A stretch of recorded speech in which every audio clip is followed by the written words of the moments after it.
Los Macbeth son un matrimonio que ha decidido ser eterno matando. ¡En rojo! ¡Horror! ¡En rojo! ¡Horror! ¡Horror! ¡Macduff!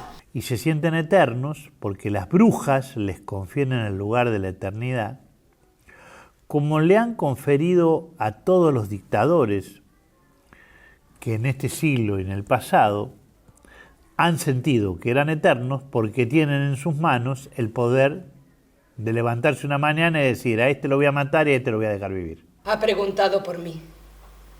Claro que sí. Entonces yo creo que es un Macbeth en el cual, como últimamente hago, he recurrido a dos mujeres, nada más, que transitan por todos los personajes con cambios que se producen específicamente en el marco del desarrollo del trabajo en el escenario.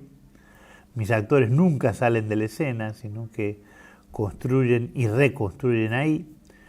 Y la verdad que es un Shakespeare tan actual, está tan cerca de todas las cosas que estamos viviendo, que siento que una vez más, ¿no?, esa vieja historia de los clásicos es cierta, ¿no? Son más actuales que nunca.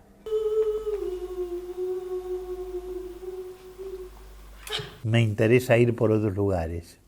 Y esos otros lugares han dado un espectáculo, pues, que a mí me parece que responde a una manera de trabajar, que es lo que yo pretendo, ¿no? Que los ejes de lo que hago en los libros, lo que escribo en los libros, lo que me pasa en las clases y lo que ocurre en los ensayos, forman parte de un discurso global.